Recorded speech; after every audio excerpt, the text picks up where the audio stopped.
Recording in progress. Hello, this is a special joint meeting of the Facilities and Infrastructure Committee and the Public Safety Committee of Tompkins County Legislature. It's September 12, 2023. I'm Mike Lane, the chair of F&I, and sitting next to me is Rich John, the chair of Public Safety.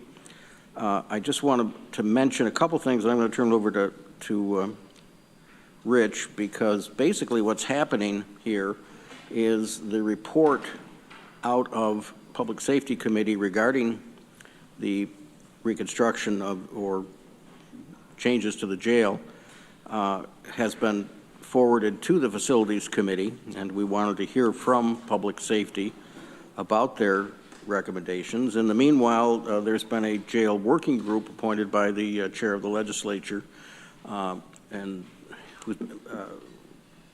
Travis Brooks has been leading that, and we'll hear from that a little later. But on your desks is the what I believe is the original report that came from Public Safety to the Facilities and Infrastructure Committee. So I'm going to let Rich chair this joint group for a while. So Rich, if you'd go ahead. Okay, thank you, Mike. And if I overstep, just jump in and you can take over. I don't think we'll get into a fist fight. Okay. First order of business. Thank you for everybody attending. Public comment. I have a couple blue cards here. First up, Amanda Kirchgessner. And you know the rules of speaking. You've been here before. I won't yell. If I don't, yeah. Is there a timer that I can watch somewhere or not? Or who's keeping time, rather? Just so that's clear. I'll keep time. Thanks, We'd Mike. like you to hold it to about 3 minutes. Yeah, no, if you let me know like 30 seconds, that would be helpful. I'll try to do that for I you. don't plan to be too long. My name's Amanda Kirchgessner. I live at 4471 Jacksonville Road in the town of Ulysses. I'm a lifelong resident of Tompkins County, and I am here to talk about how reimagining public safety is a county problem also. You guys, I was at the meeting on last Tuesday, and I saw a lot of like blame shifting, people failing to take accountability for a public crisis that is everybody's problem. Like, I know that our sheriff has been super attentive to being responsive to what's being put in front of him. But if we actually want to reimagine public safety, it's going to require us actually investing in law enforcement, our first responders, as a matter of public health and safety. We need people who are well-trained and equipped to respond, which is why I'm going to continue to advocate for creating our own officer training program here in Tompkins County, because Derek Osborne is doing an awesome job by every account and measure. I'm sure there would be some type of public outcry. There's more reporters here right now than I see most places, which means that people are absolutely keeping an eye on what is happening on that front. And because of the crisis in the city of Ithaca, it's going to become a county problem, whether you choose to acknowledge it and take responsibility for it or not. I guess that's on you, right? You know, I'm just Joe Blow citizen who recognizes it's going to take all of us working together and not vilifying the police. And I would strongly encourage you to not develop a government building until you've actually created some type of accredited officer training program here in Tompkins County, which I imagine people would come to, because this is a pretty great place to learn. And as we've seen evidenced by other learning institutions in our community, once people come here, they don't like to leave. So if we had a training program, guess what? We'd have a really good staffing of it, I'm certain, under our current sheriff, so that we would be recruiting the best of the best in New York State to help us here where we really need help. You know, what we decide to do in terms of shared services, I mean, I know that everybody's pulling extra weight these days. So I'm going to encourage you as elected office holders and public servants to pull your weight. Don't invest in a government building until you've actually solved There's about 30 seconds. the problems that we're facing close at hand. Do you know that all the redemption centers in Ithaca are closed? Right? It's crazy to me. I mean, I guess Finger Lakes Beverage Center you could still go to, but K&H is closed. Ithacan has closed. I mean, that's a frontline service for the homeless problem, if you think about it. People who pick up cans and return them can't outside of like the grocery stores. And it's just something you might want to think about. Like, people can't get money through legal means. It's going to lead to more crime, whether that be theft of property. Okay. If you can wrap it up. But please consider investing in public safety. We can reimagine all day long, but if you don't invest in actual structures that create solutions, guess what? You're just creating more problems. Thank you. Thank you. And Zach Wynn. Good afternoon. Thank you very much. I'm Zach Wynn, and I have my own timer here.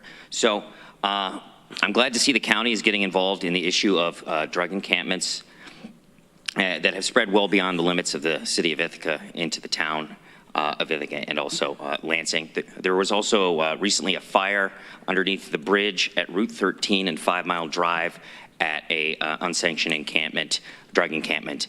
And these issues of fires coincide with the issue of meth cooking that often occurs on city and county property. And I don't think that any amount of meth manufacturing on publicly owned land is acceptable. I also would like to ask the sheriff and any law enforcement or even members of this committee, is there an increase in crime? It is often termed a, quote, perceived increase by local media.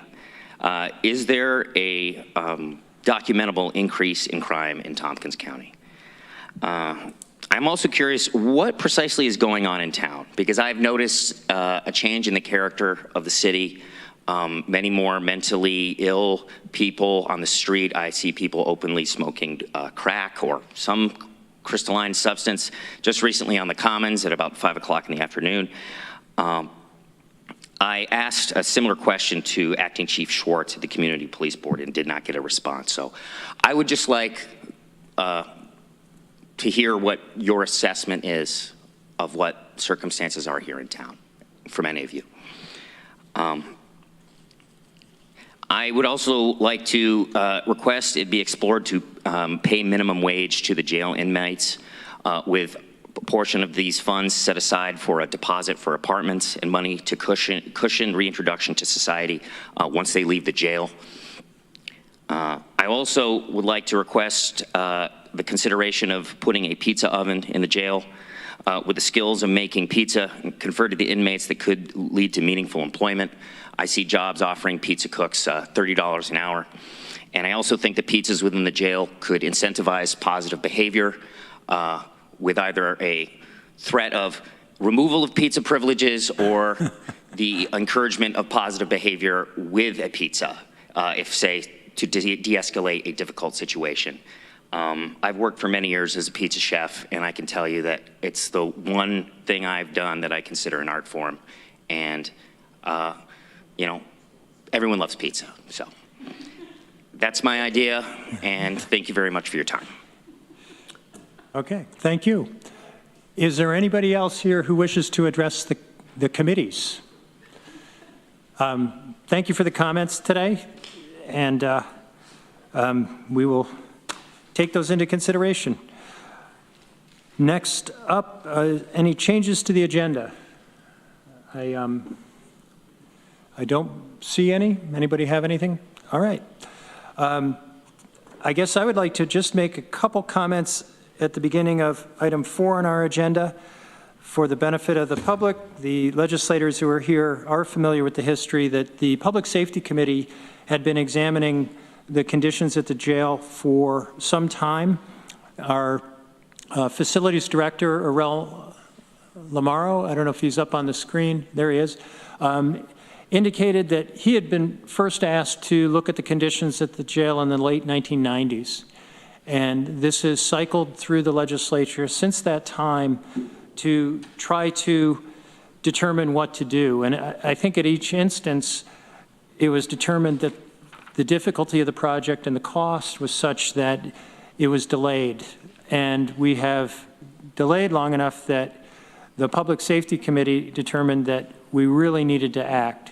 Even with the benefit of the short-term capital program that we're doing at the jail now, which I think is around the neighborhood of $4.5 million, we're buying time. We're not really addressing the issues with the jail.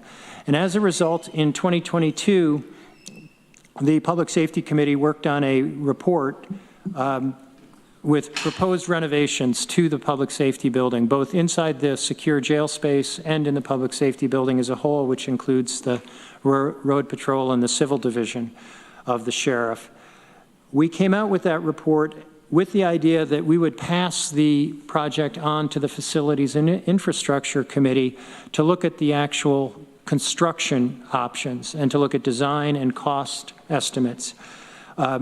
When this came up for discussion at the legislature, there was some concern that while the Public Safety Committee had certainly been hiding in plain sight and doing its business in public, that we could do more to make sure we were receiving public input. And we determined to set up a working group that would actively solicit comment from across the community. And we did that. We set up the jail working group. Travis Brooks was the head of that working group. He chaired it, and I wish to thank him for that. And we went through a whole series of additional meetings specifically to get input, and we included 2 focus groups where we received input directly from people who had been in the jail as inmates and received a lot of really good comment, which we then added to the base report that the Public Safety Committee had prepared. And that is what we're looking at today, is essentially the public safety report from last December, together with additional input from the jail working group. So I think that kind of led into our first item 4A, public safety building presentation, originally proposed in 2020. So that's where we came from. And unfortunately, Travis has not arrived here yet, but I don't know how we wish to proceed in talking about the working group. Maybe anybody else who attended and participated would want to speak to what the working group did? Well, I could just give a short history of it. I think that it was a very helpful exercise. We had 4 meetings, and at some of them, we decided how we were going to go forward. At one of them, we had people from LaBella Engineering. We certainly had the Sheriff's Office, both the corrections head and the sheriff and undersheriff there that helped us. And we had, what was really good were community members that joined this and gave opinions and recommended and we agreed with setting up a couple of focus groups with the with folks from the community, particularly those who have had in the past spent time at the jail or other jails and as prisoners, and their insight into the structures of the facility and the programming options and things like the cells and pods was particularly helpful for us. And I think a lot of those comments got incorporated in this report that was put together by Travis at the end. We did debate some of the language of the changes. Some of it, we ended up with a model here. Not everybody agreed on every bit of language, but I think it's a jumping off point for us. So, okay. Glad to add anything else, and I'm sure Travis could add more than I just said. Veronica, did you have anything you wanted to add? I think Mike pretty much covered it. I guess I want to thank, since she's here, Paula Ioannidis especially for I was going to give her a chance to talk as well, but facilitating yes. the focus groups. And Okay. Paula, welcome. Is there anything you wanted to share with us about the working group process? We're not hearing you.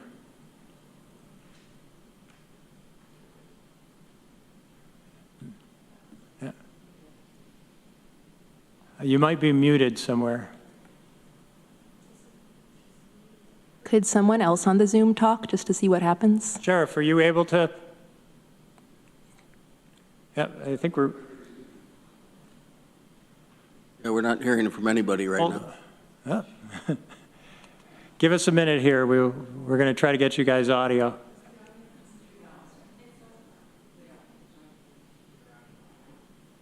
Is he not here?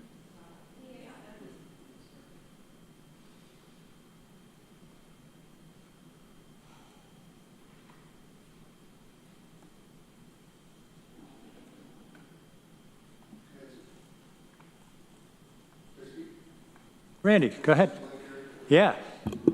So I read the report that this subgroup went through. It was easy to read, and I think it explained all the areas and was fairly logical. So I appreciate the report.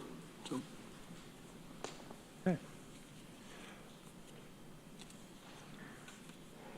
Well, why don't we see if, while we're waiting to figure out the audio issue, we could move along and talk about the capital plan related to the public safety building. And recently, our county administrator presented us with a proposed capital plan that does a lot of different things, but I'd like to talk about the Center of Government building and the public safety building in conjunction, because they're both really big capital spends.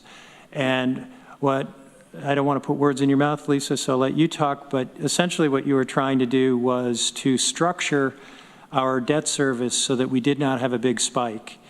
And in doing that, to get to a fairly level debt service year on year, it meant pushing the jail project into planning for a series of years, but not actually putting shovels in the ground till 2029.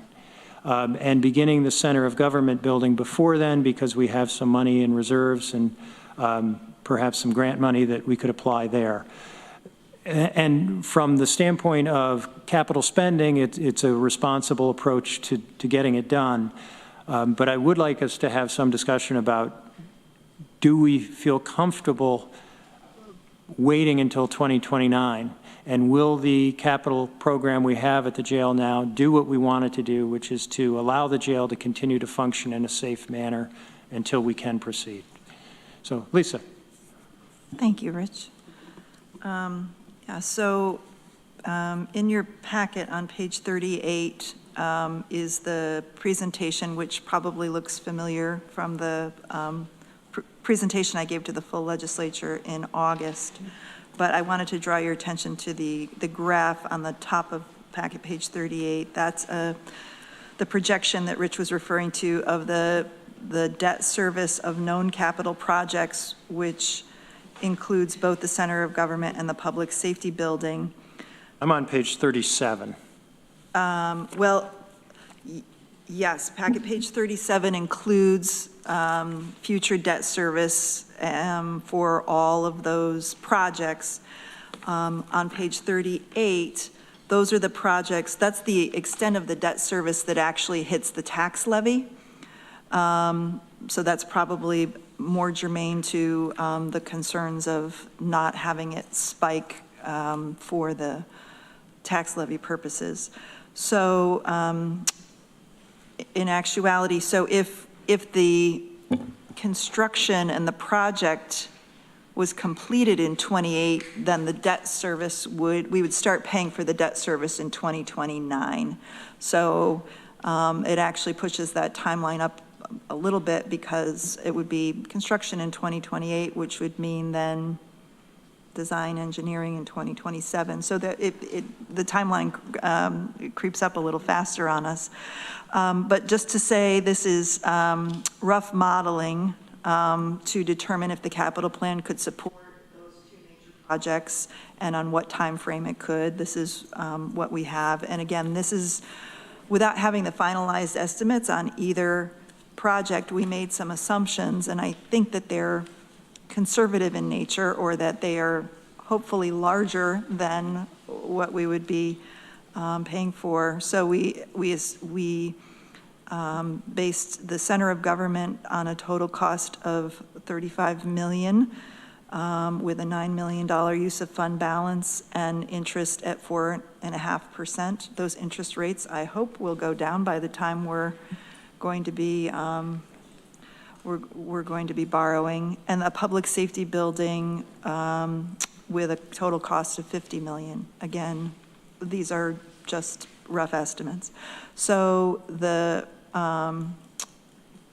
as you can see in the graph, it will be, this does level off. There's going to be a small increase in 2029 of the tax levy, and it will be tight for a few years with those projects, but it won't be a tremendous spike, and our capital plan would, with this modeling, would be able to accommodate both projects. Mike? Veronica was first. Okay, Veronica? What am I missing that makes it make sense that the 2024 numbers, the total numbers on packet page 37, is not the sum of the other numbers on page 38? So the numbers on packet page 37 are the total amount of the projects, like the total cost of the project, some of which are being paid We for. wait till the Oh, sure. screens go up.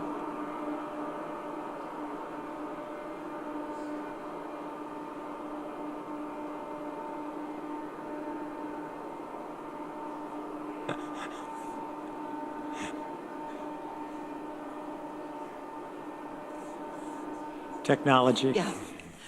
Old technology. So to your question, on packet page 37, that graph, we're looking at the total amount of each project.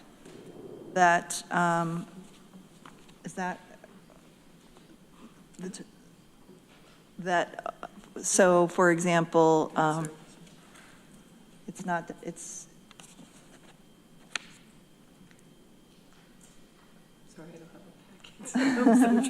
I believe that it's the total cost. So it is, if there's funding, like 90% FAA funding for airport projects, that is included in that, in those costs. So it's not just the debt service that the county would be responsible for. Okay, so the extra money piece I'm missing is funding that would come from outside the county. That's correct. Okay, Yes. thanks. We'll give it another moment.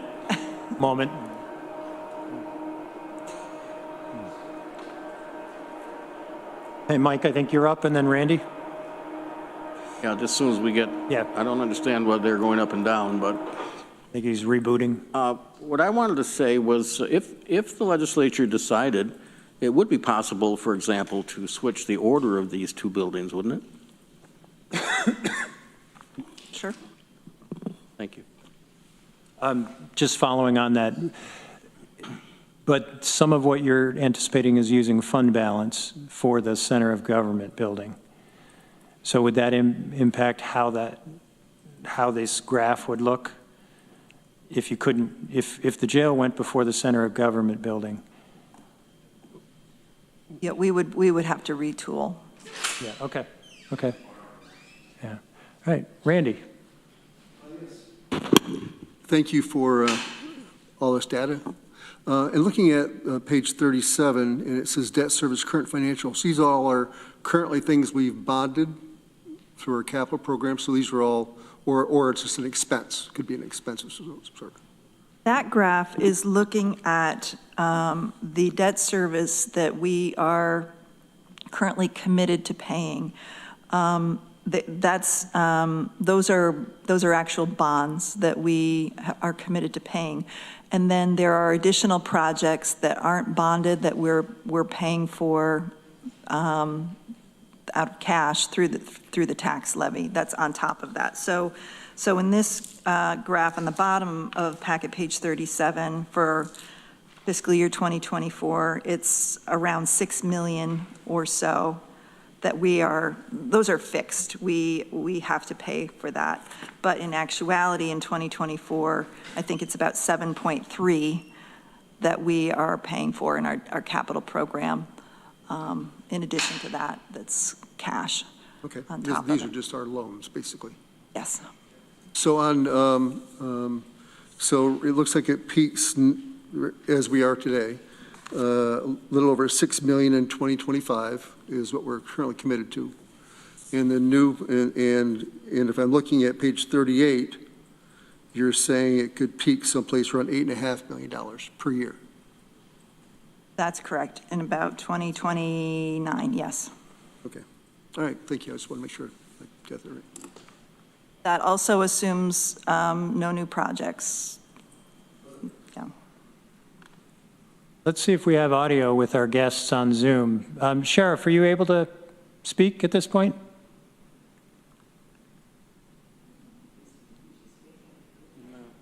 Okay, we're not hearing you. They can hear each other. They can. Okay? Talk amongst All right, we'll keep trying. We'll keep trying. Yeah. Okay.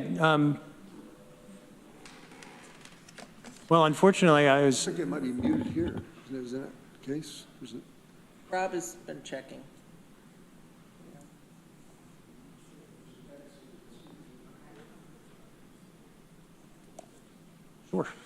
Sure. I apologize for the technology issues we're having, but Mike has suggested, Can I ask for a recess for 5 minutes to reset? I'm getting proposed that we take a recess for 5 minutes. Let's see if we can work out our technology so that we get everybody involved on screen and in the room. So with the indulgence of all the committee members, we'll break for 5 minutes.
bellows. So it.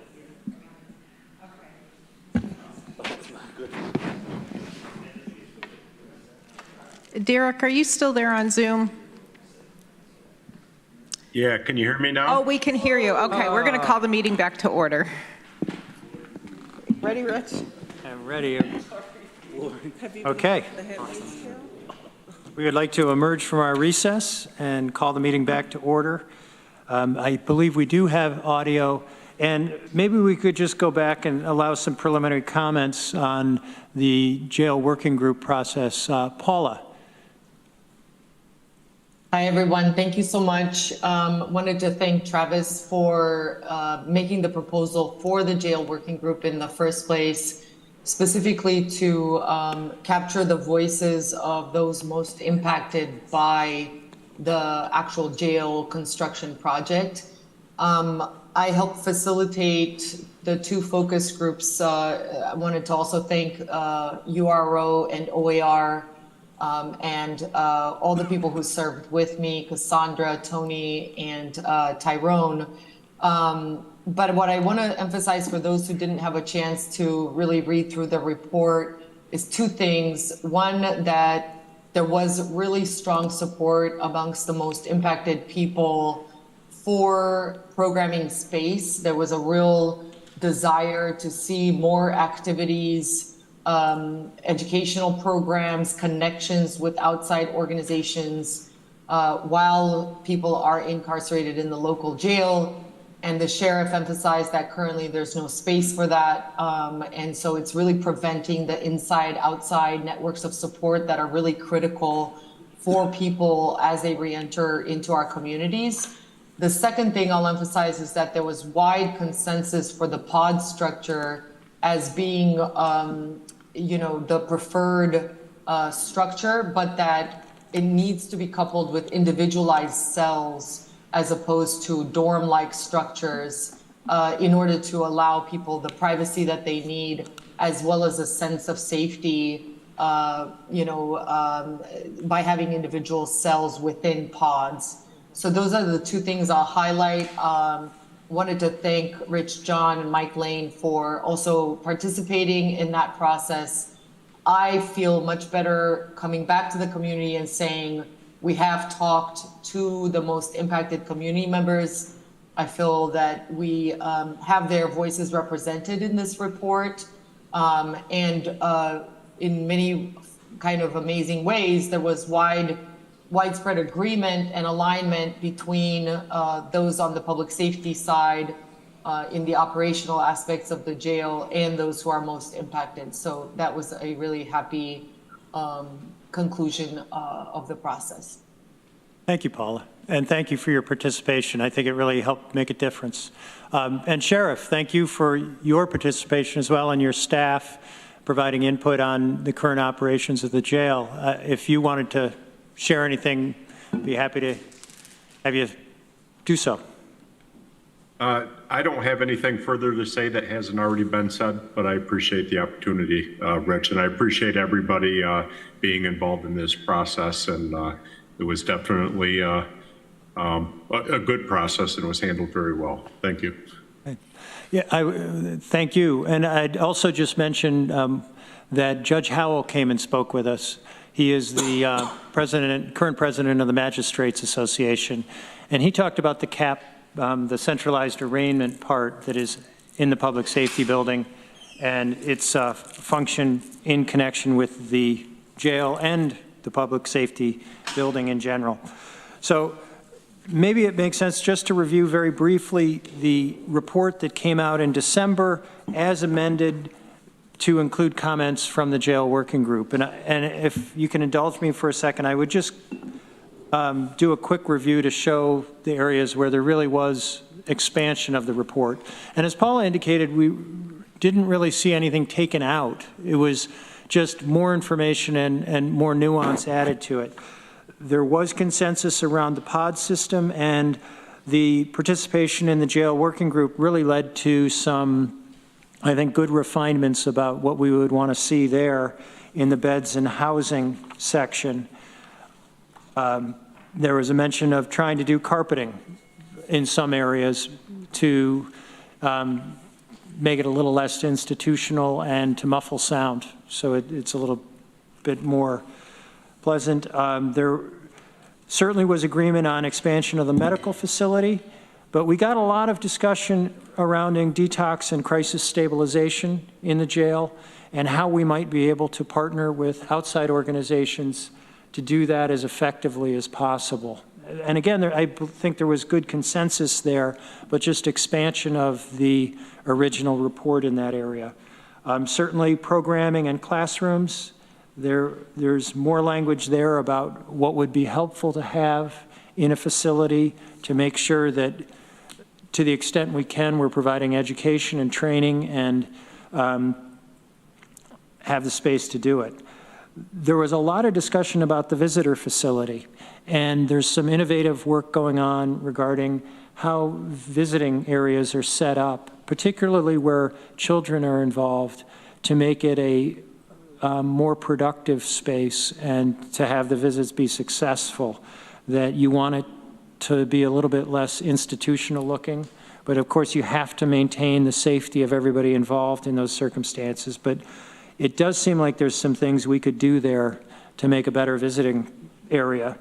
And then the CAP courtroom, there's some issues there that the CAP was set up because we needed it, but it certainly was never designed to be there. So there is no direct sally port between the jail and the CAP courtroom. So the people are coming out of the secure space and around into the courtroom. It's not ideal. And if we continue to have the CAP at that facility, we probably want to make sure we have sufficient holding cells to make that function properly. I think those are the main changes to the report you saw in December, but anybody else who was involved, if I missed anything, jump in. Okay. All right. And I apologize for us going out of order, but I wanted to get us caught up. So we were talking about the capital plan, I think, when we stopped, and particularly the question of the public safety building renovations in conjunction with the center of government building and the decision we as a legislature will need to make.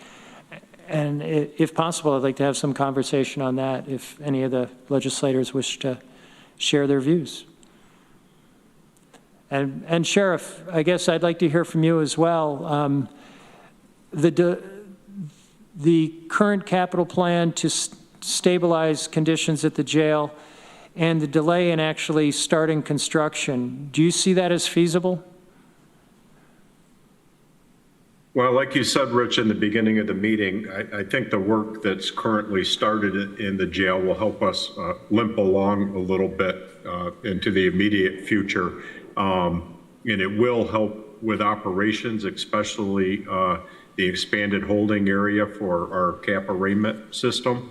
However, if the project is delayed, then some of the biggest items that have become most important to people, including myself and people in the community that participated, won't be addressed, like the training space needs that we have in the road patrol and correction side, as well as the classroom space for our incarcerated folks, and things of that nature. So yeah, there's definitely a negative aspect to not moving forward with this sooner than later. But again, what is happening will help us in the short term. Certainly my view is that it would be very nice to break ground sooner rather than later, but if we develop a plan where we can get there, I think that's a substantial undertaking and a real improvement over what we've done to date, which is just waiting. Having a clear plan and a timeline would be a big step forward in my mind. But again, I welcome further comment. Mike. Having been involved with the various jail studies over the years and the needs of the jail, and I think Sheriff Osborne speaks very diplomatically about some of the problems up there. But it's up to us to look at this as well. The idea of not starting anything until 2029, I find hard to accept at this point. I don't have a problem with working it out over a couple of years if we need to. But I don't think that the people who use that jail, and I'm talking now the inmates, whether they're there for 30 days or whether they're there for a year, in conjunction with our strong effort at alternatives to incarceration, our courts, our drug courts, and things like that, which they need the programming up there at the jail. And I know the sheriff's office doesn't even have adequate evidence storage, which is pretty important for when a case comes to trial, to be able to show that evidence is properly handled, or it could be thrown out of court. So as we move forward here and we start looking at some of the options for building in the Public Safety Committee, I think we should be thinking about how we can advance this, if not next year, but a little faster than 2029. Greg? Yeah, just to get clarity, because I'm trying to make sure I'm following along, and I'm sure if I'm having a hard time, maybe others, maybe not, maybe I'm just the only one having a hard time. 2029 was when the debt service would hit, which essentially would mean that we wouldn't have debt service during construction, essentially? That's correct. Usually the bond payments don't start until The project's completed. the projects are completed, yeah. Okay. And so do we just defer interest or something till completion, or do we have to make payments along the way? We may need to take out a ban Which bridges the gap yes. for the bond? Okay. So if 2029 is when it's going to hit, that means that construction would likely take place sometime 2027 through 2028, which means that planning, engineering, documents, approval would be 25, 26-ish? Yes. Okay. So we're like a year and a half, 18 months away from really hitting the ground on this type of a project, even though the completion date is sometime within 2028 or early 2029. That's correct. Okay. If I could jump in just to add, I think we may have a more complicated planning process here in any event, in that what we're going to want to do is reuse as much of the secure space as possible to save our $4.5 million investment, but also save overall cost by reusing to the extent we can. So it's going to be a complicated planning process. I don't think we wait until 2025. We're probably going to have planning costs starting before then. Oh, sure. Yeah, sure. Yeah. Yeah, which I think, though, even goes to the point that I'm taking a long way to get to. It may take that long anyway. We're kind of on the right track having this conversation now for where it's going to end up being, because we have the reuse factor. I don't get me wrong, I would love to start popping county-owned facilities up, tomorrow, but realizing how it works. I feel like we're on a slow but conservative path to this as we currently sit. So I would just be curious to know, for those that want to see this accelerated, at what point in the development of this new facility could we accelerate, or where do you see that there's sort of bellies that we could trim off the timeline? We might be able to get input from Arel on that point. If I can put you on the spot, Arel. Sorry. I guess the question is, if we wish to accelerate this project, is that feasible, or do you think the current proposed timeline to fit our capital plan makes sense from this anyway? I mean, I think the current plan does make some sense. From the report from the working group and the previous report, end of December, there are some additional programming changes that we would still need to consider and work into a kind of conceptual design, which aren't reflected in what that PowerPoint that is included as part of the agenda. So that's some initial work that we would need to do, most likely with committee and others, to see what should go in and what makes sense to not include, because I mean, all of these additional programming space needs that have been added are going to add cost, obviously, to the project. And so that programming phase could take, several months, 6 months, let's say, and then we could, my recommendation is we do some very preliminary schematic design to really lay things out, more of a floor plan that then we could develop good estimates from prior to doing any design development. And so based on that, I'm thinking that the timeline that we were talking about, maybe starting, really hard design in 27, let's say, does make sense. Because as I've said before, the improvements that we're doing now, I mean, we're actually been trying to schedule a meeting with all the contractors and Sheriff's Department staff to work out the schedule for inside the public safety building. We've done work outside of the building as much as we can, and we're ready now that the contractors have all the materials and equipment to really go inside. And it's looking like that meeting, we were hoping to set it up in September, will happen in October. So once those improvements occur inside the building, that's really that 5-year window that we were looking for. So at this point, that short-term project would address any immediate needs. However, just as Derek indicated, it will not address any of the space needs. The only thing that will be part of this project is converting the single holding cell into 3 smaller holding cells.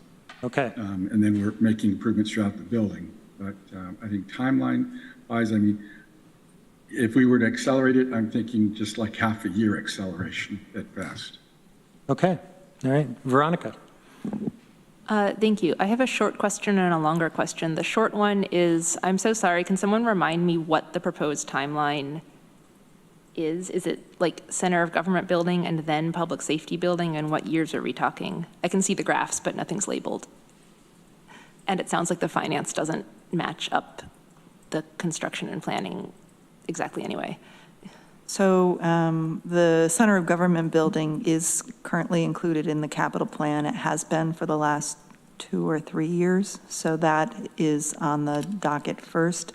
The public safety building has not been included in the capital plan. The short-term capital project, the $4.5 million project, is part of the capital plan, but a larger overall reconstruction has not been.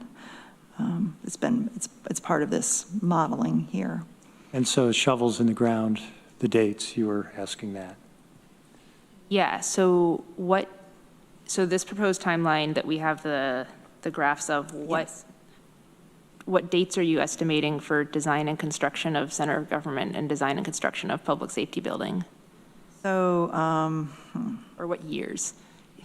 So design, will soon be in design for center of government 24, 25. And I don't have it with me, that particular graph, but I think it would probably be construction in 26.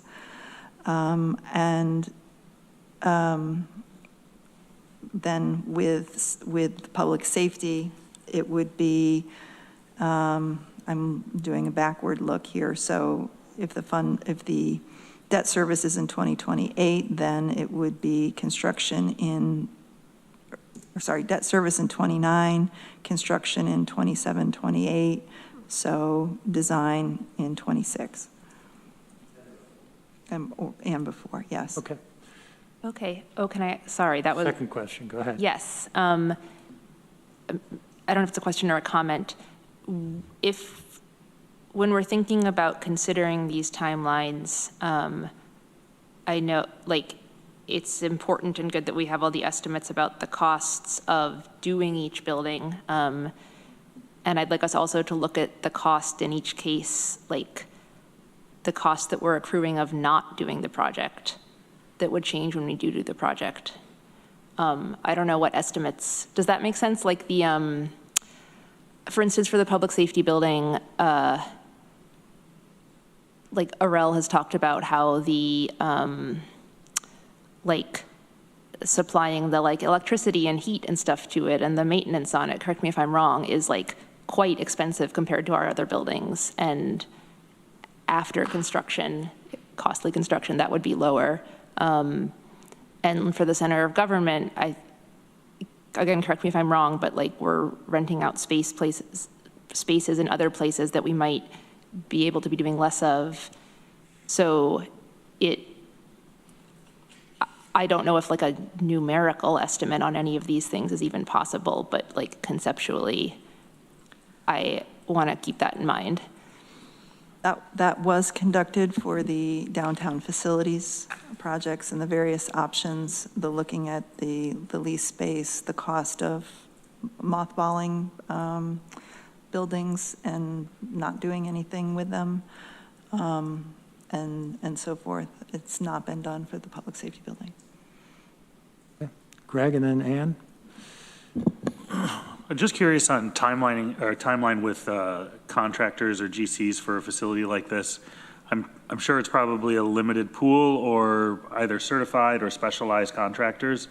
Arel, in your experience, how long would it take to either identify and then schedule a GC? Because I'm sure these types of contractors are, scheduling out would be my assumption. I just would want to hear your thoughts on how long that process would take to essentially get scheduled with a GC.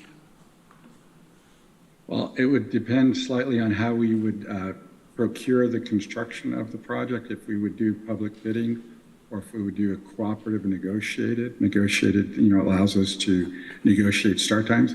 Some of it would depend on when we go out to bid. We would want to go out to bid for a project like this, most likely in the winter of the year previous to the construction, so that way we could approach the contractors when they're looking for work. The worst time to do it is in the spring, when they've already committed to projects for the year, especially in the summer. I mean, the challenges that we've had on this project now, the temporary, which is small, I mean, $4.75 million is a small project for most contractors, at least the larger ones, is that they've been tied up on schoolwork. And so that's why we've not been able to get them started during the summer. Now, as they're winding down on those projects, they can start here in the fall. But we have a lot of contractors that are aware of this project, large contractors that would be very interested in, doing the work. So I don't see that challenge. And then also in the contracts, we would write when the start of the work would need to occur and when substantial completion in our contracts, that, when they're bidding, that they would have to agree to those timelines. Okay. Ann. Thank you for all the discussion and information. So one of the things I'm wondering if it would be helpful to have one document where we would have the two, it doesn't have to be maybe as detailed a timeline as we have had for, say, one project, but just to have one document where there's the two timelines for the center of government and the major renovation with the jail. Also, maybe just for information, having the current stopgap repairs and maintenance improvements that are going on, just so we can kind of see how all this plays out, because this is a major project that's going on now. And then if that would be something, because we're looking at, does the legislature want, need to approve this? And so if we had that, for instance, the recommendation or the current ideas from administration, that would give us maybe something that, because for instance, if I had that now talking about the timelines that we've set forth now, or at least we're talking about, we haven't set them forth, but I, for instance, would be interested, can we go ahead and agree on that? And then that would give guidance. So I'm just wondering what people thought about that. My views might be helpful. Like a step forward? Sounds good to me. Randy? I was going to the same place Ann was going on that one, and also Veronica. I think it'd be good to see the two projects side by side. Is there, when, in the next 40 years, or is the county going to build any more buildings like this? I mean, this is, again, a once-in-a-lifetime thing you're looking at taking out, whatever it is, right? I mean, either one. And look how long this jail's been there, right? So it's not going to do this again for 30 years. So I think that timing is everything. And looking at the cost of each one overlaid, just those two projects would really help me understand the process. There's going to be a lot of similarities between them, you know, engineering, whatever it is. And it'd be really helpful to see those numbers, because it's going to come down to a lot of money, I think, and what we are willing to afford. So I think that'd be very helpful for me. The other thing is you know, you're talking about the delay, and you're looking 5 years, roughly 6 years, for anything to happen at the jail. And I wonder if there's not some other things we should be looking at in the short term. There are modular jail units. There's modular medical jail units that you can buy and you can deliver and put in place. They're done all over the country. There's a fascinating story about Decatur about how that this friend of mine lives down there, but they did that, and then while they built a jail, because they wanted to stop the boarding out cost. So boarding cost is going to be a big part of this, right? If I read this correctly. And also, when you board out, what's going to happen to the corrections officers? Do they get laid off? What's the cost of that? If you're boarding all the people out. So I'm trying to I want to understand all those little costs as they go along. And I've got a longer list, but those are those two. Okay. Paula, I saw you had your hand up. Did you have something? Yeah, it's actually super related to the boarding out process during construction. Randy, I think it's not just a question of the cost of boarding out that has to be accounted for, but the human cost of the families having to travel to other counties to see their loved ones, as well as the inability of the people who are incarcerated locally to access services and attorneys. And so I just want to put in the ear of the legislature that the shorter the construction period for the jail, the better it is on both the human and financial cost. And that should be something I think that is taken into consideration. Yeah, no, that makes sense. I notice we kind of have a hot bench on this side of the room, but Deborah, Shauna, Dan, do you guys have any thoughts about this timing question? Yeah, I do. Deborah. But first I have a question. When we appropriated funds for the current upgrades, repairs in the facility to buy time, what time frame were we buying? What was our intention? It was then thought that it would be about 5 years. So would that be consistent with the timeline that you gave us with planning starting in 26? All right. Yes. So at one point in time, we thought that timeline was satisfactory. So I'm curious why all of a sudden it's not. Why is this all of a sudden urgent? And the reason I'm asking this question is that, frankly, I feel like I'm here on a bait and switch. The agenda for this meeting was that we would accept the jail study group's report, which was well thought out and well done, and I'm perfectly willing to do, and we would start talking about getting cost estimates. Since I've been sitting here, what I've heard is, when should we build this building? How fast can we move this forward? Could we switch the order of the public safety building and the center of government? I didn't come here for that discussion. Deborah? No, I understand your concern. I think it is on the agenda. The proposed timeline for the capital plan is 4B. But I'm not hearing that we're really in disagreement here necessarily. I think we're just trying to consider the issue. And the $4.5 million was proposed to be spent several years ago, but the pandemic came along and threw us off dramatically on what we could do and when we could do it. So that's not the answer I heard from. I know, but we've extended it, so it is more than 5 years from when we suggested let's do a short-term plan. But what I'm hearing from Arel and Lisa is that, and the sheriff, that it can limp, but it can do it. So I don't know that we're in disagreement. Just, maybe we are, but frankly, if we are, I'd much rather we knew that now than later. We're not voting on it today, but just getting a sense of where people are at. So I didn't mean to upset you in raising the issue, but it is on the agenda, and I think it's important that we understand it. It was the first issue that was raised. You know, and I don't know that we can afford to do them both simultaneously. I seriously doubt that we can. So at the end of the day, this is going to be another value judgment budget question. We have limited resources and limitless need, and who do we put first? Our county employees or our inmates? Well, and what I'm I hearing... don't have a problem making that choice for myself. Yeah, no, but what I'm seeing in the proposed capital plan that Lisa has proposed is that the center of government would come before the jail. But with this funding mechanism that she's proposed, you can do both with the delayed start on the jail. And that's what we're talking about doing. I just want to make sure that's what we're still talking about. It is. At least is my understanding. If anybody disagrees, that's where I think we're going. Shauna or Dan? Mike? Yeah. Go ahead.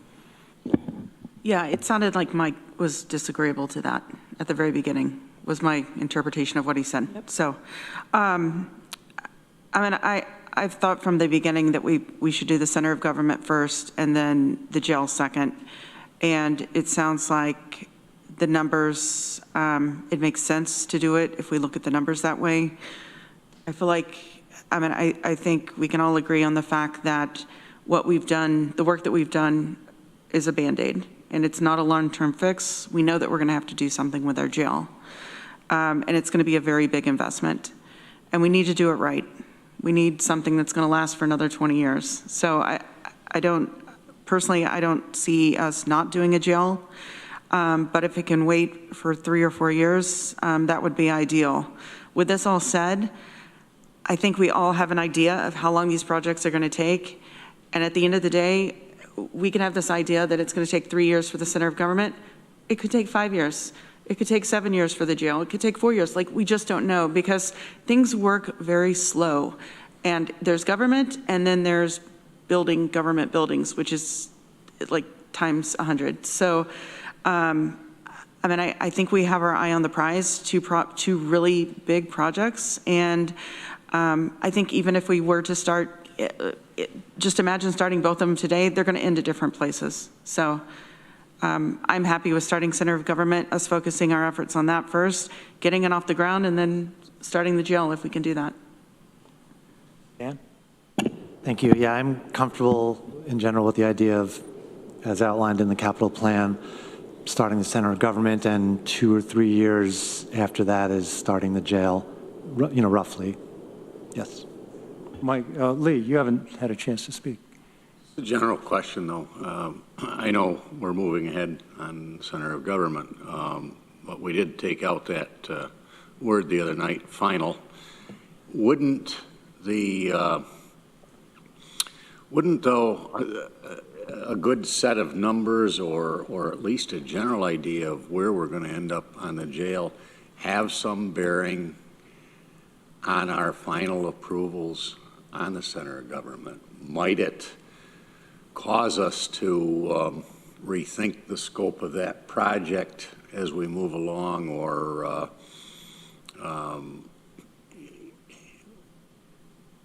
I see some need to blend the planning to some degree on these so that we don't get to a point 2 or 3 years down the road and just say, we can't do anything with the jail. We've spent it all on the center of government.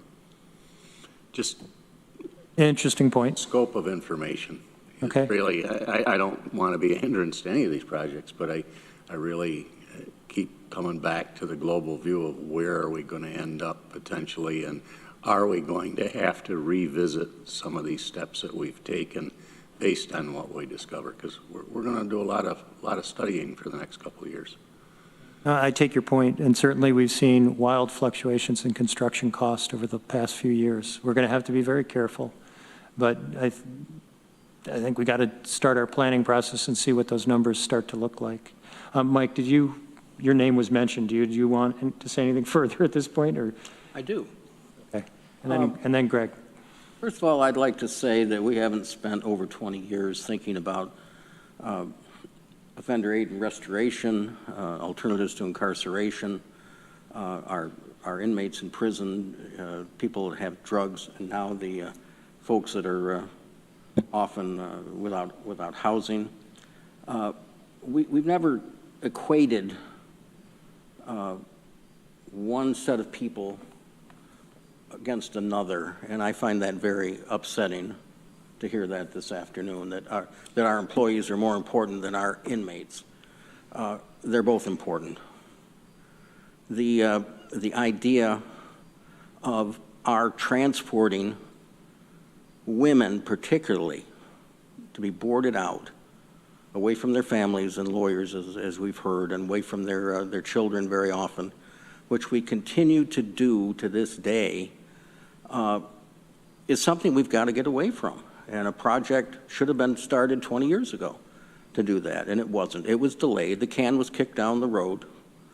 And now we get down to this year. We're trying to look at both projects, and we have, at the F&I committee, we had folks that said, no, we need to, it's taken too long to do the center of government. We need to move that one ahead for fear, I think, of having this discussion about both. And that was done, and it came to the legislature, and the vote was that it was accepted to move ahead with the planning for the center of government. But that doesn't mean that anything is less important about trying to solve the problems we have at the public safety building, mental illness facilities, the medical facilities, and again, the boarding out. I'm sorry, but I simply don't agree with those comments. Okay, Greg, and then Veronica. Yeah, wow, there's a lot of questions or a lot of comments to try to respond to. I don't think that this is an or question. It's not either or in my mind. Priorities. It's and build one and then build the other one. I don't think we have incredible staff, but I don't know if we have the staff capacity or bandwidth based on what we're told to do these two projects simultaneously. So we have to line them up in the chute in a way that makes sense. To Lee's point about, having some of these cost estimates, because maybe we wouldn't spend as much on the center government, we could also get to a point where maybe we don't spend any money on the jail either, because the estimates come in so high, right? So there's two sides to every argument, but I think that there's enough consensus with our colleagues around the legislature that both of these things need to be done in some way. And now we're just trying to figure out the timeline. And I think the capital timeline that's been proposed by county administration makes sense. The move to expedite the center of government through the committee process, as it's been described by some of our colleagues, was really to get to what we're looking for, is those finite numbers, because we were talking hypothetically or based on old reports. So I think what we have in our agenda packet today, these two resolutions, I know from my standpoint, seem to be very agreeable. We start and we go down the path of getting the information. And I think it's important, and I think, Mike, you bring up a good point. We shouldn't be pitting two groups or two projects against each other, but we do have to weigh when they make the most sense and what the greatest impact is. And I think that's what some folks are doing. And again, I'd love us to build a $50 million homeless shelter with wraparound services and those type of things. Like, we can throw that one in the mix, or a childcare facility that solves our childcare problem. There's so many needs. There's so many big projects. And I think we should all just take a step back, take a breath, and realize that we're going to get these projects done. It may be faster or slower than we would like, but what we really need to focus on is just drilling in and getting the experts to give us the information that we need to make sound decisions. And I think what we have on our agenda today starts that for the public safety facility, for the jail. So I would like us to maybe work our way down to number 6 so we can start to take some action on a public safety building, and get this in the chute, get it lined up, and keep the process moving. Okay, well, let's do some wrap-up comments. I had Veronica and then Ann, and I had a comment.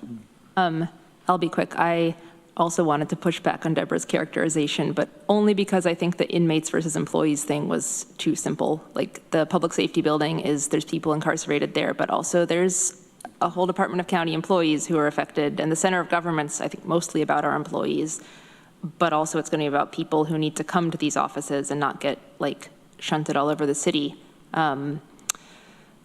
So, you know, it's a complex prioritization, but I'm glad you brought up that, like, we have the limited resources, limitless need, and ultimately we need to have a budget.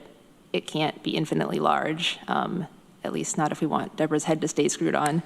And a Not budget, everybody would want that to happen, Veronica, but thank you. and a budget is a values document, and yeah, thanks. Okay, Ann? Yeah, my last comment is just regarding, we approved some time ago now I think it's $4.5 million in the stopgap maintenance and upgrades at the jail in lieu of that biding us time. And so we've done that. And so I'm still comfortable with that. You know, I would still like us to look at, you know, is there some other way? You know, is there, you know, like Randy mentioned, you know, some portable or, you know, some modular jail-type systems. Is there something like that that could be used for programming? You know, is that something that could be used to help support programming and or training at the jail, you know, during this 5-6 year period before that's built? So I'd like us to look at that. I guess I'll jump in with a comment unless anybody else wants to go right now, but I don't want to foreclose anybody else from speaking.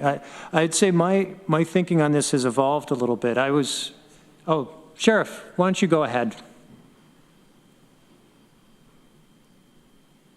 Thanks, Rich. I didn't mean to interrupt you. Just on the couple of the comments with the pod system set out outside the jail, I just want everybody to keep in mind that, you know, that's just not a simple solution to create these spaces. That's creating extra stations within the jail that also would have to be staffed.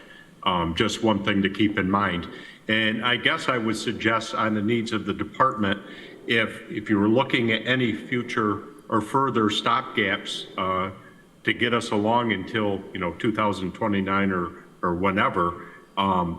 We did speak in the past about a pole barn over on airport property that would give us space to do training and have classroom space and things of that nature, and maybe relieve some of the issues we're having on our operations here. Just something to throw out there, but most importantly, I think adding extra spaces outside the jail for inmate activity would create a further staffing problem. Okay, thanks, Sheriff. Deborah. Can I ask a question while Yeah. while we're on this subject, Derek? Would it be possible to use these modular spaces outside of the jail to, say, house road patrol, which would open up space within the jail facility for health services and inmate programming and stuff, so that you would not have the security problems of moving inmates out of the building? Yeah, Deb, I think if we were going to use any type of modular system for deputy sheriffs on the road patrol side, again, I think I would go back to the concept we discussed before, at least among some of us, with a building on airport property that's right down the street for us. We could have our trainings there, we could have our meetings in there, maybe add some locker room space, fitness equipment, things of that nature. Is that what you're asking me? Am I answering your question? Yeah. And then there would be the room that road patrol uses now, say for office space, that might be repurposed for inmate use? I don't know if we'd be able to eliminate any of our current office space. Yeah, I don't see that happening. Our training space and meeting space right now is currently occupied by our CAP program. That only leaves, a small office for our 6 sergeants and a very small conference room for our shift briefings. I'm not sure how that would accommodate moving any people out for operational purposes. Okay, thanks. Thank you. I guess I'll jump in with my comment now, which is that to say that my thinking has sort of evolved here, that I was originally of the opinion that we needed to move on this pretty quickly and get the jail rebuilt as quickly as possible. But with the planning that we'll really need to do, I think Greg is correct that and Arel, that you're really not seeing that much acceleration of endpoint by trying to do that. And that the capital spending graph is pretty persuasive, that if we really want to level that out, that staging these 2 projects in the order that Lisa has proposed allows you to get there in a responsible way. And frankly, as I said earlier, moving on this, making a decision to go forward and begin the planning process is real progress. This is what we've been trying to do since 1990s. And, we can say we've actually done something by the resolutions we'll consider in a few minutes. So I'm comfortable with the proposed timeline at this point. It's not ideal. It's not as, what we would all want if we wanted to accomplish everything in this memo of the proposed renovations report, because getting them sooner is better, but, we have to do what's possible. So I'm okay with that. Does anybody else wish to speak to this issue before we move on to resolutions? Have we beaten the dead horse? Okay, let's go on to item 6. And the first is a resolution to accept the report of the jail working group regarding the desired functionality to be considered in renovating the public safety building. You got to bring it to both committees. So you bring it with your Yeah, ID 11910, and I would move it on behalf of the Public Safety Committee. Could I get a second? Veronica seconds, and I did want to just look at it in that. Point of information. Yes. Just to be clear, both committees will be voting Separately. separately on the issue. So suddenly we are having the Public Safety Committee budging in line. Got Okay. it. All right. Any discussion on the resolution? Is it, should I just ask you, is this the budget people? Public safety discussion. Let me get it on the F&I. Okay, yeah, then we For can F&I. have one discussion. Okay. Go ahead. So on Resolution A, would someone from the F&I committee want to move that? Greg, is there a second? Deborah? All right, now we can have our discussion. Okay. Discussion on the resolution. Essentially, it's one resolved. We're accepting the report. And thanking all the participants who really did a great job giving us further input. Randy? Yeah, it's the title that I'm thinking needs a little work.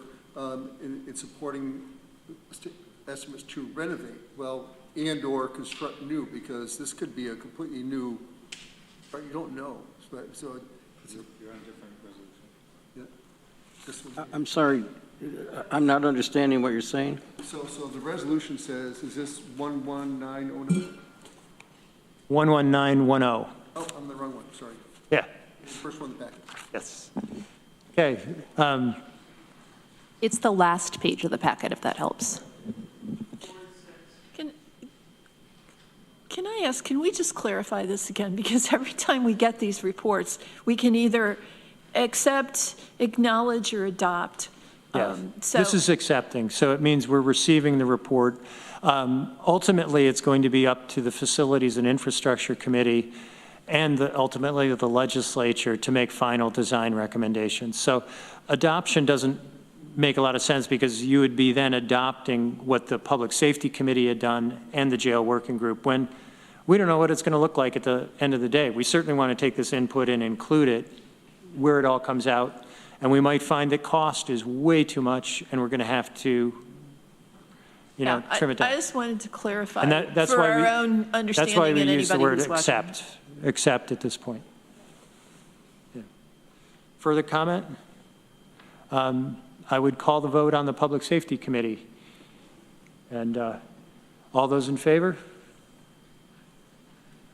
All those against? Okay. Oh, that's right, Mike isn't here. Okay, I was trying to count to 5.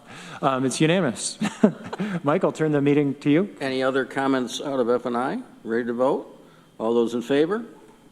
Any opposed? That's unanimous. Okay. And then I would then turn to resolution in support of obtaining cost estimates to renovate the public safety building, doc ID 11909. And I had one addition to it, and I apologize that I didn't get this in earlier, but in the resolved at the bottom, the first resolved, before Public Safety Committee, I want to say the Jail Working Group and Public Safety Committee. What line are you on? On line 39. Costs necessary to provide the improvements as proposed in the report received from the Jail Working Group and Public Safety Committee. That was left out. So you're moving it that way, right? I would move it with that change. Thank you, Ann. And Mike? With that change, does anyone want to move it from F&I?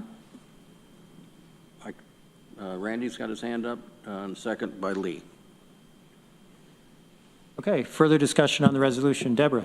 I just had a question about what exactly this entails in terms of any kind of investment on the county's part. I think we're going to have to get some RFPs and quotes for design services. Maybe Aurel could speak to that, but there will be cost associated with going forward on this resolution. And if we pass this resolution, will those costs then come back to the legislature for consideration? I would believe so, but Lisa? Yes, we can, Yeah, I would think it would make sense for them to come back. We yeah, can't. because I don't know if I'm voting on $20,000 or $5 million. This is going to be very expensive, so yeah, I would think it would make sense that it'd come back. Yeah, Lee? Is there any planning money in the capital budget at this point for the jail project? The 2023 budget had $20,000, I think, as a placeholder to do very little work, but I think some of that's already been used. What are we expecting in 2024? Had you incorporated anything for planning purposes? Would you be looking at that?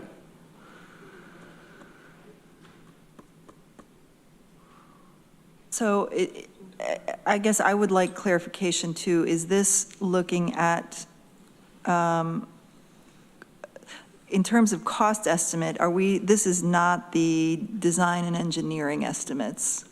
That is more Yeah, that was my question, basically. But it starts the the process. $5 to $6 million. Yeah. So, Most of that would come later, but some of it is in that 5 to 6 million. And you start down that path, yeah. Randy?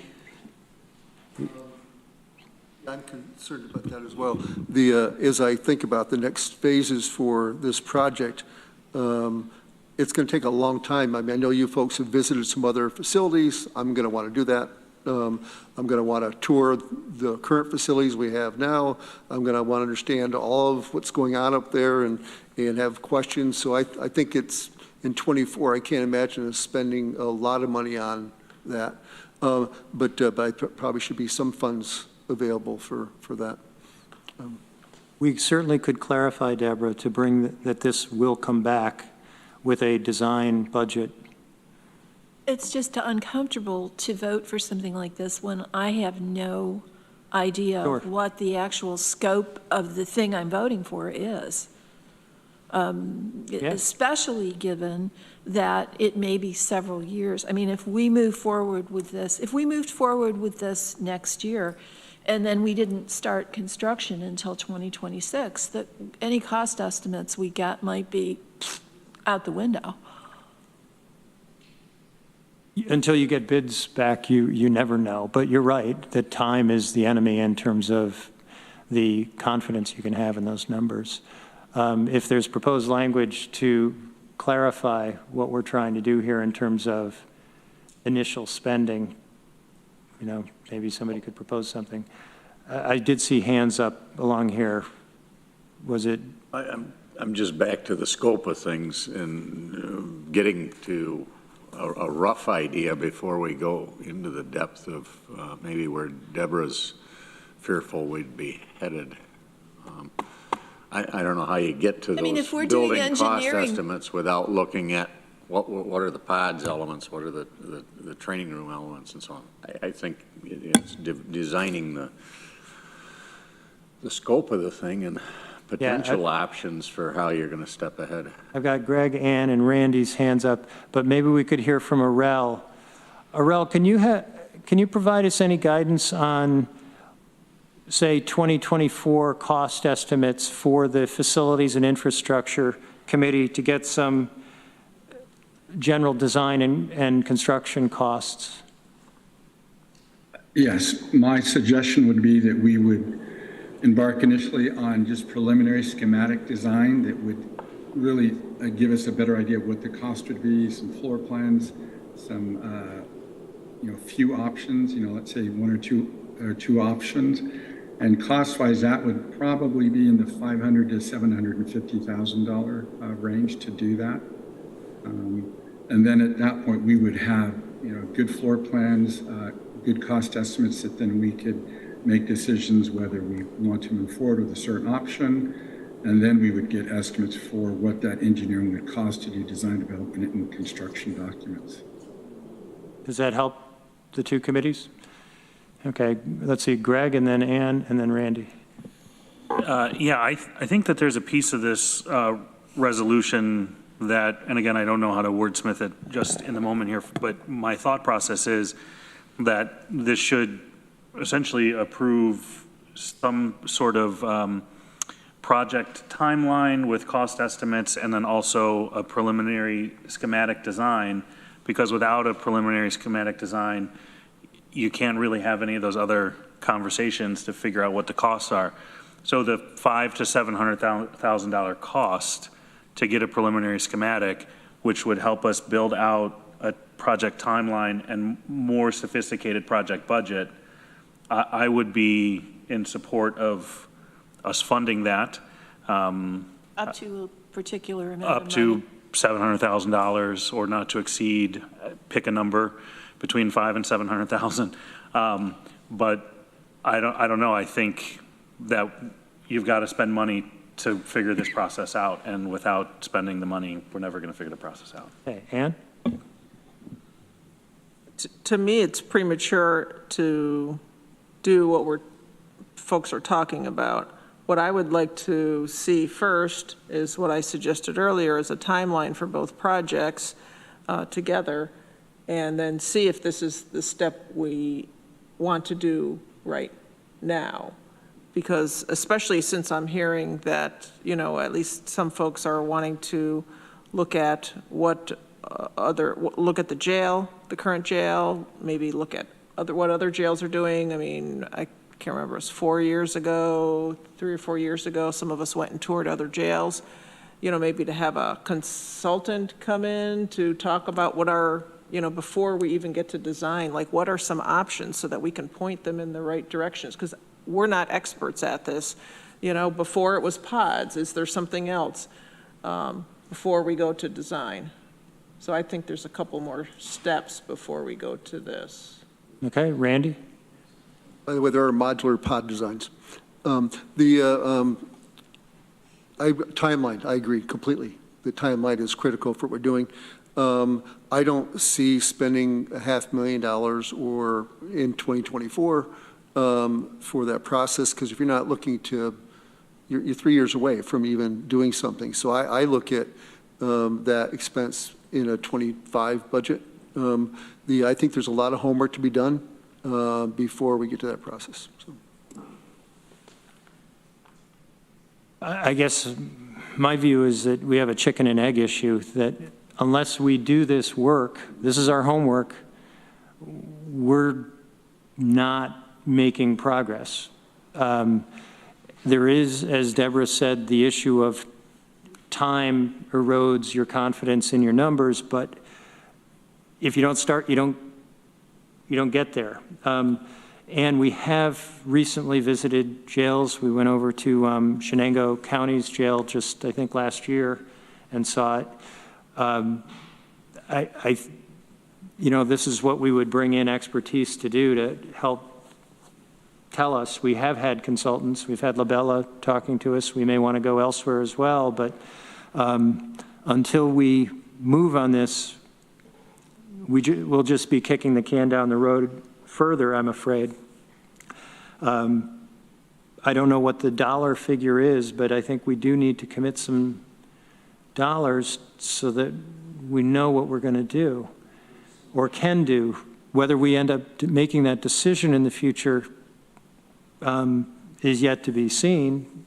But if we don't give the F&I committee the authority to go get us information, we're no better off than we are right now, is my view. So I would support voting for the resolution now, and I support voting yes on it. But I'd welcome further comment. Deborah. Yeah, I'd be interested in hearing what $750,000 is going to do to our capital planning. Generally, a project like this would go through a project approval request. As we just went, we received back in April, we started collecting those. So we did get a public safety project approval request form for, it ends up being a $10 million project, which is the project that's currently underway at the public safety building. This is a significant change in the capital program for the current plan to add another $500,000 or better. And the other question for you is, how do you want to pay for that? Because that's easily another % on the tax levy if you're going to raise taxes to pay for that. It's a hit on the fund balance if you're going to use the fund balance to pay for that. So I think you have to determine how you're going to pay for this. It isn't part of the capital plan, and generally this is coming through a project approval request, and you would expect it to come through in the next budget cycle because we've already completed our plan. Okay, Dan. I would not be in favor of spending $500,000 to $700,000 to get a cost estimate at this time, partly because it is so far out and it's going to be somewhat meaningless down the line. And second of all, because I think someone can give us a cost estimate for much less than that. For instance, when was the last pod system built that houses 85 or whatever number we're looking at people anywhere in the country? How much did that cost? That would be a good place to start. And I would be comfortable using that number for the next year or two until we're ready to really dig into the engineering stuff, which is $5 or $6 million. So that's my thought, is that I just need a number in my head to put on the books with the understanding that it's going to change both in time and as time goes by and as we get more details about what we're actually going to do. Hey, Lee. Perhaps building on the Labella work that's been done so far, I don't know that you would start it on January 1st. Maybe you go 250 and get some things rolling and plan for the rest of it to come in 2025. Okay, Greg and then Randy. I have so everybody has, it's my packet, page 29. It's the option 6, which essentially is the jail housing with pod addition, which comes in around that $35 to $40 million price tag. I feel like that's a lot of the direction that people have been discussing. especially if people are using that $40 million price tag. That seems to be the one that matches up most closely with this. My question for Arel would be, Arel, what would be different between packet pages 29 and packet pages 30 from a schematic design that we would spend, in your original comment, your estimation, $500,000 to $750,000 to receive? What would we get that's different than what we have now? And so that's what we have. What you're seeing in the packet is very conceptual. We haven't gone in to really look at how those spaces would be designed, square footage, all of that. This is very conceptual. So in order for us to come with a good, solid estimate, we would have to do that. Select first which option, and then it would be a variation of probably one of those options if we're looking at increasing some of the program space to see first it would fit. And then we would go in and do preliminary design to lay it all out, basically like a floor plan with dimensions and what types of systems we'd put in. Then we could get a firm estimate for the legislature to make a decision. And so that process is what hasn't happened at all. So everything that we've been coming up with is very gross square footage estimates. So, which, sorry, I didn't mean to cut you off. And then as part of the estimate, we also always project out escalation 1 or 2 or 3 years. We've done that all along with this project in the past and other larger projects. So yeah, you can plan a project 3 years beforehand. You would just put in escalation factors based on when the construction period will occur. So we're referring to option 6 as a conceptual document. A schematic document would actually be going in and peeking up in the ceilings and seeing where the support beams are, understanding what walls could be moved, understanding what space could be made new space based on existing space, and all of that type of thing. So we would be one step closer to turning the schematic sort of / engineering, architectural opinions of the space. That then gets turned into construction documents is the next step that the schematic drawing would essentially go into, right, as construction documents? Correct, yeah, detailed design, so a lot more of the details that you would need to, construct the project. This would essentially be several floor plans of all the systems. Got it. Not only the floor plans, the ceiling systems, HVAC systems, those types of things. And so in order to get there, we have to, or at least cost estimates, and really see how it's going to work for the program, for the corrections, sheriff's office, circulation, a lot of those things that we haven't looked at. We've just basically done massing diagrams. This is what space we're going to put here and there, and then we've got to work out how is that going to work as far as alignment of adjacent spaces. I mean, there's a lot of work, and we haven't really started that difficult process yet. And my last question, in your estimation, how long would a schematic design process take for a project of this scope and size? That could be close to a year, because we would then have to have the Commission of Corrections look at that. We would have to approach them and say, this is what we're planning on building, make sure that they're in agreement. They also would provide some numbers as far as staffing and operating the jail, which would play into figures for operating costs for the Sheriff's Department. So if we're going to hit a 27, 28 construction period, 24, 25 is really not so far ahead. I think Correct. A lot of people are using the 2029 number, but that number is when the capital hits, when the project's completed and our bond payments kick in. So that's why I feel like we are not premature on a schematic design, because a schematic design, what we have now with option 6 with Labella, again, in massing, is just sort of saying, here's what maybe could work, but who knows, right? This is just where the blocks fit in the space we have based on what we know to be true today. But without understanding engineering and the current systems and all of that, we can't make a decision. So if we don't commit to go in some sort of schematic direction like we've done with the center of government, we're really not advancing anything today. Okay, Randy, did you have your hand up? Okay. So whatever cost, if there's a cost decided for 2024, it's probably going to have to come out of the fund balance, because it's not going to come out of the capital plan. I'm hearing. And there'll be a debate over the fund balance already, so you can count on. I look at this as just not spending that kind of money. I just can't see spending that kind of money in '24. Because if you do that, you're going to be taking away from other things.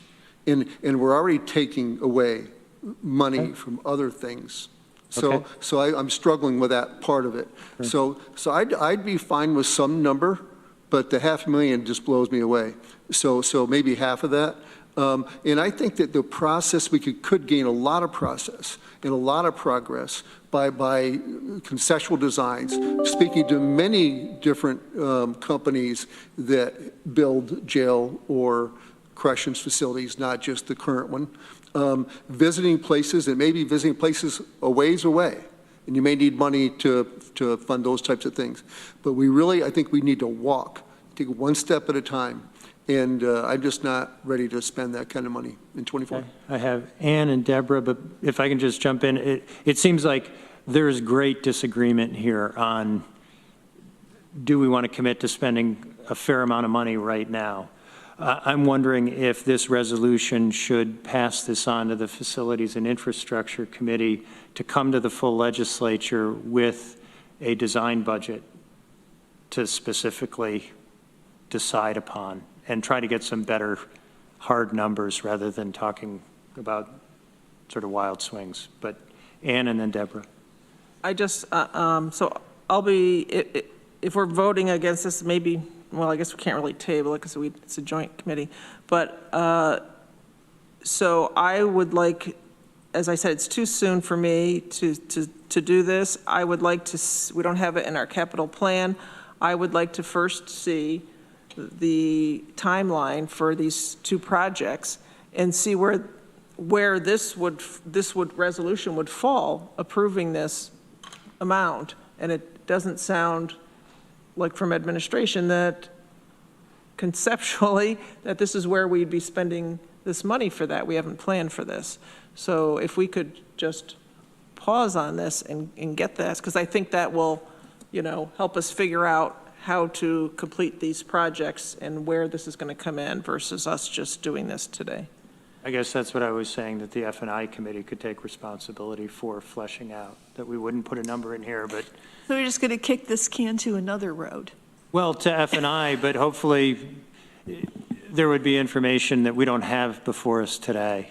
But Deborah, go ahead. Yeah, so I was going to say, both Ann and Randy have mentioned categories of information, ways to collate information so that we could look at the two projects together and figure out a joint extended timeline. I believe those things would be valuable. I also think that we don't have, this is a major, I'm thinking it's going to end up being more like $750,000 than $500,000 because, God bless you, Arel, but, ranges always tend to end up at the upper end. That's a lot of money. It needs to be included in our capital plan. And I guess my real problem with this, given that amount of money, is the timing more than anything else. If there was a way that we could put this on a calendar for 2025 and give admin time to plan for it and amend our capital budget so that it's provided for, I think I would be much more willing to vote for it. But I'm just reluctant to put us on this course for 2024 for reasons including not having enough information, not having it in the capital plan, knowing that 2024 is going to be a really crappy budget year. I guess I would note that everything we're talking about now is pretty much entirely in the sphere of F&I and not public safety.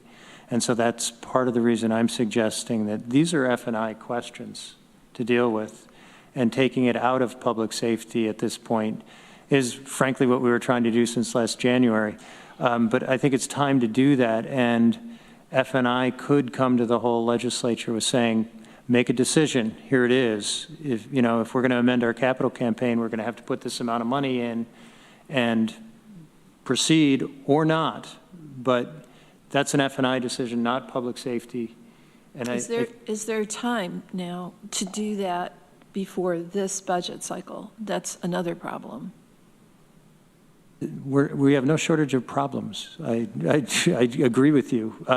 But if we're to progress, if we cycle here, then it looks like we'd have to have another joint meeting of public safety and F&I, and I don't know what we get from that.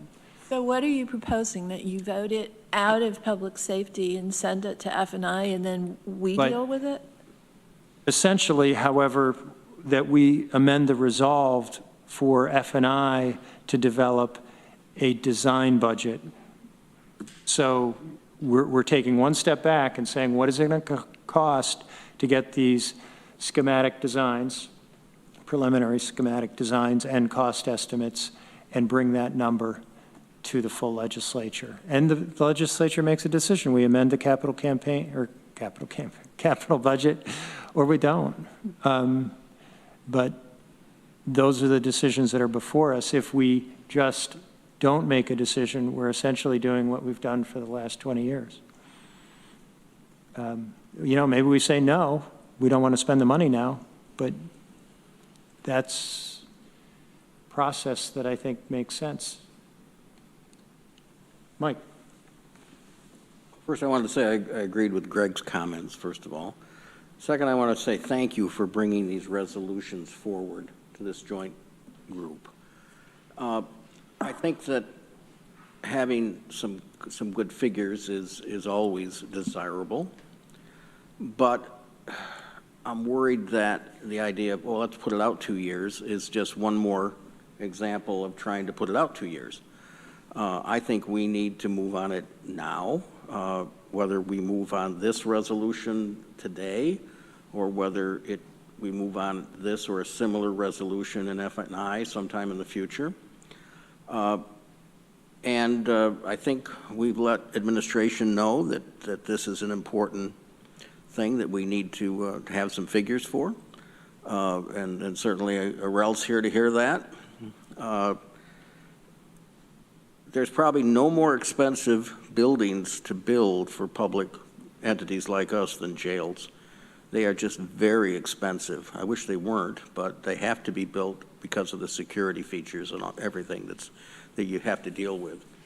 And the longer we put off, at least at the minimum, getting some estimates, I think the worse it is for the people of Tompkins County and the people that, whether we like it or not, have to use that facility and work there.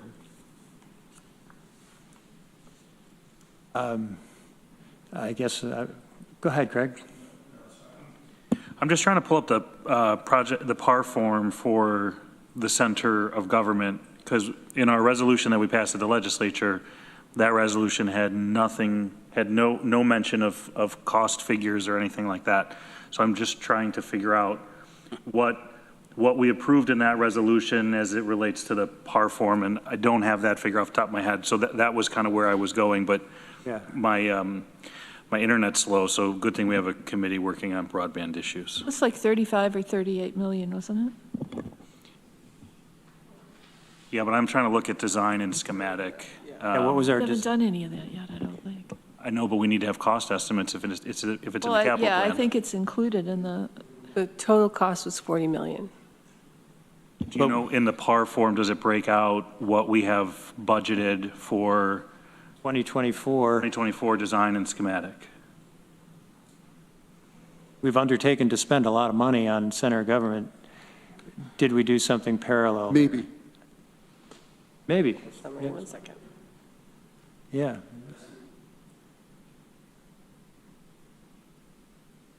I mean, again, I come back to this is what F&I needs to undertake to do. It's make the decision and bring it to the legislature. That's unpalatable, perhaps, but that's what. So design was had already been budgeted for $2 million. Yeah, pulled up the par form. And how much of that is in 2024? It's all been previously, it's been set aside already, those It funds. was approved for 2022, actually. Okay, Yeah. I can't So see it's when it been- was We've been approved. rolling it forward. This is center of government we're talking about. Collecting Yeah, interest. just want to be clear. But we They're don't have collecting that interest, that's amount right. for this project set aside yet. Yeah, we're running out of time, so what's the pleasure of the two committees? How do you want to proceed? Any further comment? Do we take it to a vote? Ann?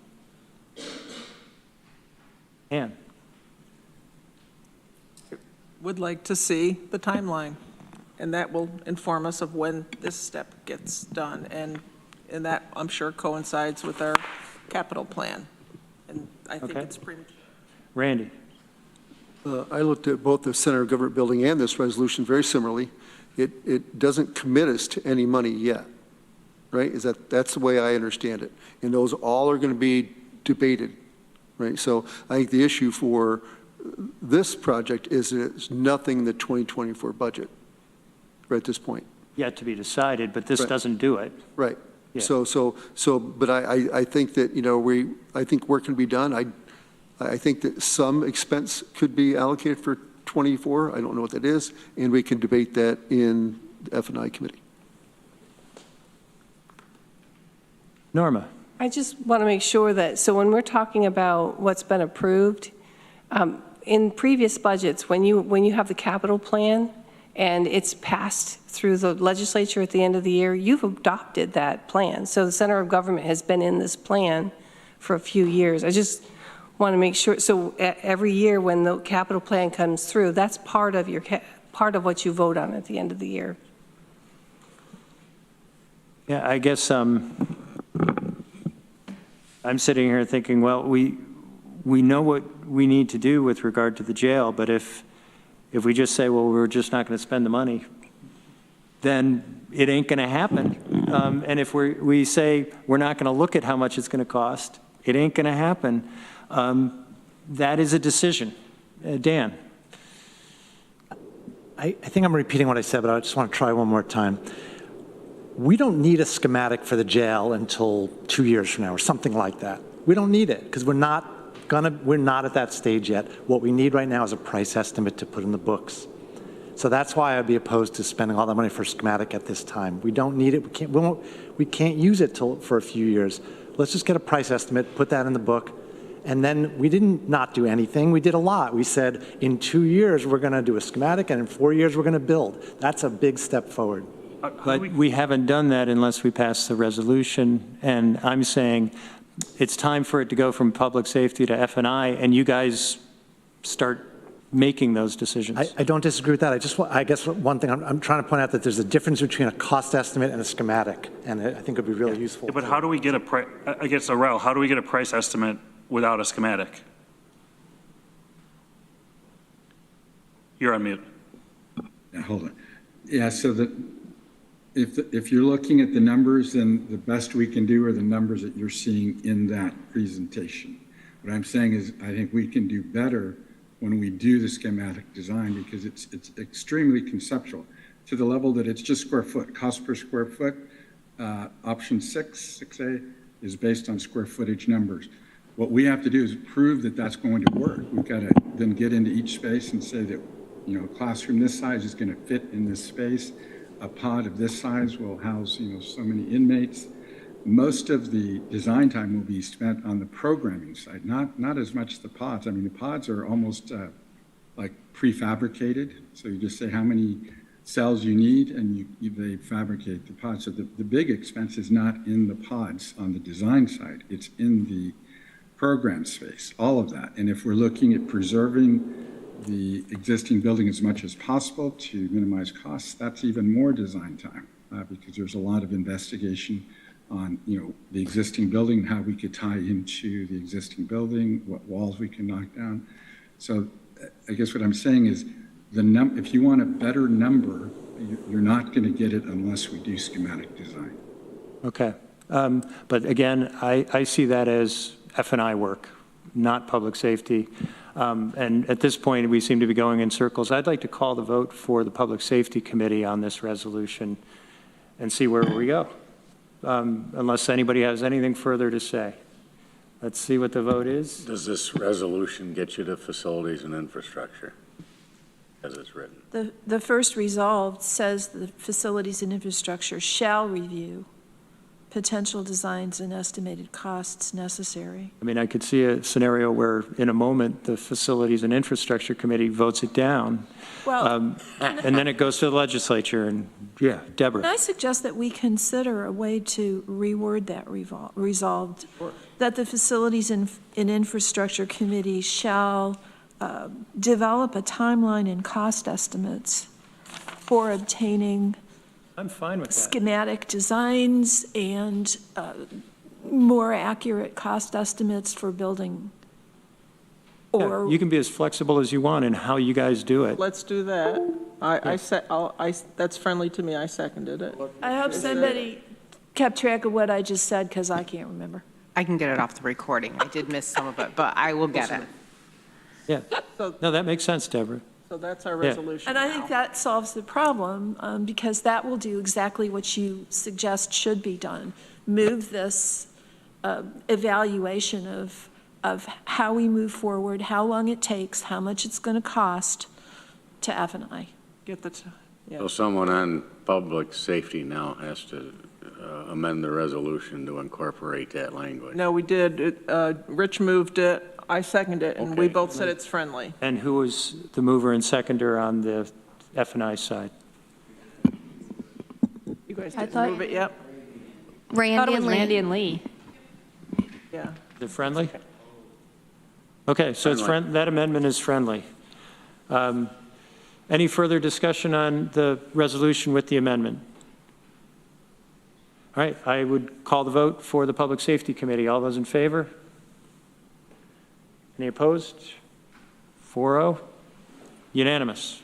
And the vote on, from Facilities and Infrastructure, all in favor? Can I ask a point of information? I don't know what the point is, but before we vote, I don't necessarily know if public safety, if F&I needs to vote on this today, because all we're doing is moving it out of public safety into F&I. Like, I would suggest that this be postponed till our next meeting, or if we. Well, I think the reason for this meeting was to be able to do things in parallel.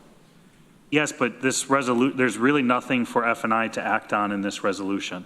Yeah, they're just giving it to us. They're essentially throwing the ball to F&I. F&I really shouldn't be moving or voting on this resolution. Kind of how I see it. Because what we should be submitting in an F&I resolution is the timeline and cost estimates. This is providing us with the direction. Am I misinterpreting that? I would have the F&I committee vote on it, but I guess it doesn't matter because now it'll go to the legislature. So, from public safety. So it'll get voted on. Oh, so, okay, so yeah, maybe I guess in that sense, maybe we do vote on it so that it shows. I think we should. Consensus among the two I think committees. that's preferable, but. Okay, that makes more sense. I forgot it has to go to the. I know, it's the God complex, right? All right, I'm good to vote, Mike. All Sorry, those, thank you. all those on F&I in favor, please raise your hand. Any opposed? That's unanimous. Okay. And I apologize, we've gone a couple minutes over. Is there any other business to come before the joint committee meeting of the Facilities and Infrastructure and Public Safety Committees? Seeing none, can I get a motion to adjourn? Thank you, Veronica. Second. F&I ready Thank to you, adjourn? everybody. Good discussion. We're adjourned. Thank you, everybody. Yeah.